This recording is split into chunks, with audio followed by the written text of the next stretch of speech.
Hello, good evening, and welcome back. The battle to defend the EU within the United Kingdom still soldiers on. So we have the headline from BBC News: Brexit government loses first parliamentary votes since election. This being the House of Lords, the House which is not democratically elected, but it is supposed to be there without the same term limits in order to have some kind of contingency plan and a higher level of consistency than people just trying to bribe their way into getting more votes. They say if a member of the public bribes an elected official, it is bribery, but if a elected official does the same to the voters, then that is just democracy. And so we have here that instead of just saying, oh great, we won this seat, let's get started to the next election campaign, because they're underway straight away. Another reason why term limits are a good thing, as you see in America, that it seems that the presidents actually get through the more core of their issues towards the end of their second term, because that is it. That the same with the idea of the House of Lords, that they can actually put through things that have a much longer term planning. They have more skin in the game because they are in the business for quite a bit longer, and they don't have to then be so accountable to the voters. The problem with that is, of course, if they don't have the good ideas, or the right ideas, or popular ideas, then obviously they can be the downfall of the country. And as we see, where there is a great disconnect between the elite and the voters, you can even frame it in a Marxist lens if you wish, saying the bourgeoisie versus proletariat, just to appeal to our leftist brethren. Then you have the unelected officials pushing forward their agenda with no support from the people who would ordinarily be voting for them, be voting for their compatriots in the House of Commons instead of the House of Lords, for example. So we have the ironic photo here saying, carry on defending democracy.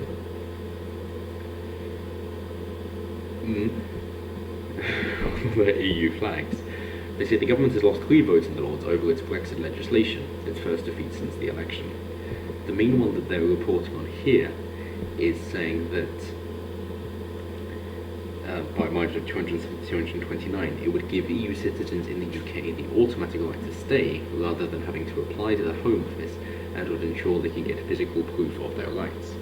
So, to put a hardline stance as both sides, hardline stance of Brexit is to say, well, this is our country, we want to be able to decide who gets in, we don't care where you're from, we have our regulations, and we're not going to create a class privilege or birthright privilege outside of the UK. If you're in the UK, well, the government's role is to protect its citizens, therefore they get first dibs, no question about it. But after that, no, we're going to be very picky with who we let in. The other stance is, of course, to say, oh no, EU is basically UK, they are synonymous, and therefore they should stay as long as they want. No question about it. And if we happen to leave the EU, then at that point, sure, that changes, but anyone now, they should be able to stay forever.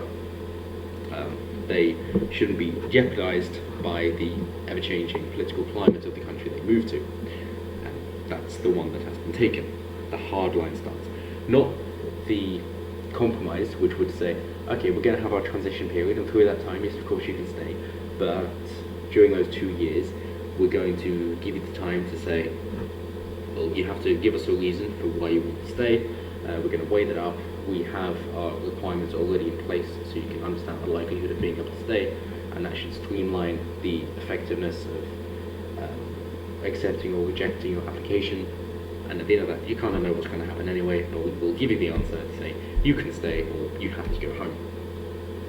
But yes, instead of that compromise, they just said, yes, you can stay, and we'll even allow you to get physical proof. Yeah, so British taxpayers are going to pay for you to be able to stay in that country. No worries, you do that. I do understand a similar thing, but slightly different, which is to say, if you marry into that country, then you are able to stay there. And that would be, and I'm going to be very traditional about this, that I'm going to say a couple is more effective financially and also at home and just as a couple really, if one supports the other. Traditionally, if the female supports the male prefers to be out and about and working with things, and the woman prefers to be more homely in a safer environment, swapping freedom for safety quite willingly, hence women voting for big estates, and therefore in a more supportive, emotional role. So they find that the man can earn more money than both of them working if he gets adequate support from his wife, and therefore the woman gets the easier, safer life, maybe not as fun, but it is safer, getting support from her husband, and therefore hence is increasing economic productivity, if you wish to go through the economic lens. It's so that if a man marries a woman from abroad and wishes to bring her home to his country, then she is actually helping by doubling the income, at least, and vice versa. If a man marries to a woman of another country by nationality, then he would be increasing the economic productivity. I mean, just by his very existence, that most likely he has to support himself and then also his partner, as is the law in the West. That obviously there are more incentives for women to work. They get particular monetary bonuses, which are technically illegal, but nobody cares, because even if you try and raise it before you get anywhere near to a court action, you will be denounced and fired and won't be able to say anything. And if you try and say, oh well, but this was illegal and it's paying women more for the basis of being women, at that point you've already been discredited and thrown out on grounds that you are sexist and misogynistic, and therefore we shouldn't have to listen to anything you say. But that's an aside.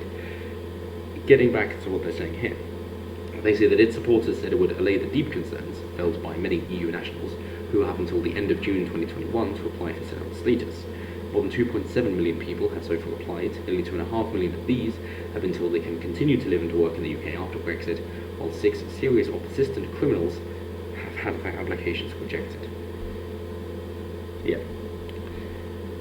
That's basically 3 in a million. That's it. 3 in a million. So 3 in 100 would be 3%, you think? Yes. It's quite a small amount. I mean, in any psychological test, if the p-value, like the chance of it having, the probability of happening by chance is less than 1 in 20 or 5%, then it's significant. So 3% is a small amount, because it's less than the 5%. But that would be if it was in 100. But then it's 10 thousandths of that. So 0.0003%. That is it. 6, a single digit out of 7 digit. Yeah.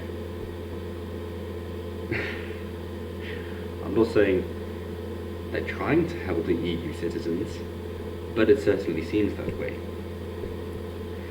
Campaigners are concerned about the Windrush scandal. Who cares, and who cares what Laura Ginsburg has to say, or Lib Dem leader, who cares?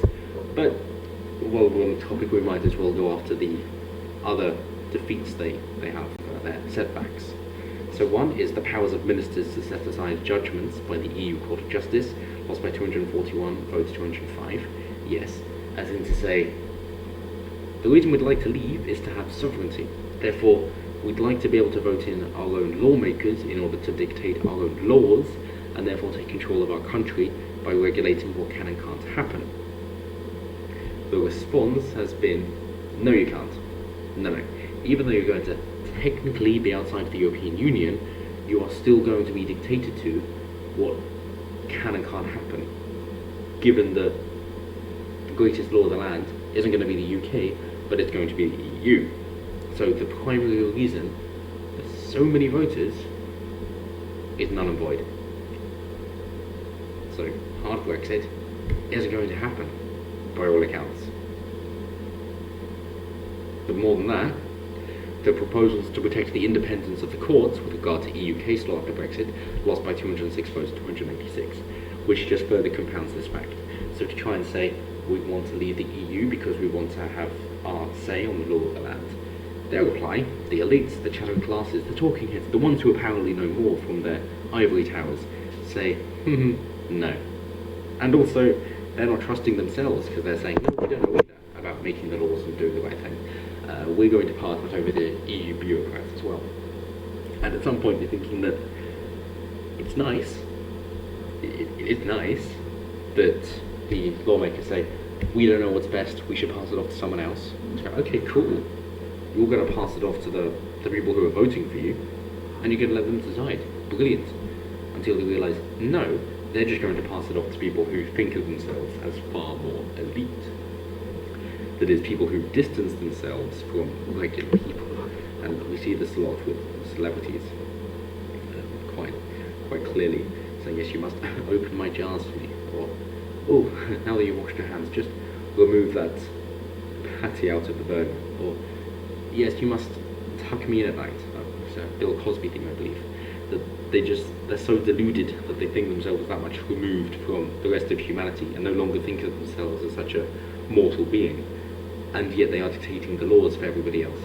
And that is what creates the distinction between one rule for everybody and one rule for you, another for me. That is what creates classism and these class stereotypes and aggravations and aggressions, because people do not think that everybody is being treated fairly, and they cannot get to that area of having a different law applied to them, and therefore they wish to fight back, because all control stems from power. It is as simple as that.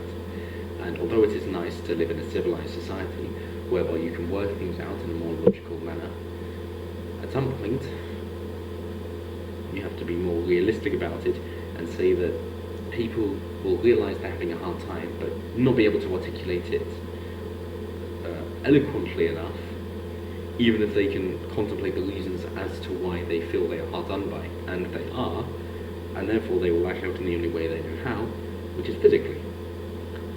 And just to put the cherry on the cake, the stereotype of the manual labourer and the academic of brawn versus brain is completely correct, given that one group works with their hands, their arms, their muscles, their bodies all day, building it up, and has so much resistance training in order to be that very usefully strong and capable, whereas the other group doesn't. They like to flex their mental muscle, but when it comes down to it, when it's just one versus the other, and people are looking the other way, they're too busy doing something else, obviously the brawn is going to run out. So, it seems like the House of Lords is doing everything they can to stop us actually getting Brexit, which we were kind of prepared for, but obviously it's a damning indictment to see this actually happening. So as always, I'm intrigued to see what you guys have to say about this, see if you think, well, actually there is another way, there is something that we can do about this, there is a way we can try and proclaim hard Brexit, there is a way that we can actually gain sovereignty over our land as why we wanted to in the first place. Or, if you're more black-pilled and think, well, no, it was never meant to be, and they're going to stop Brexit by other means, other names if possible, so even if we get it in name, we're not actually going to get it in full, in real. But, what do I know? Until next time, have a good one.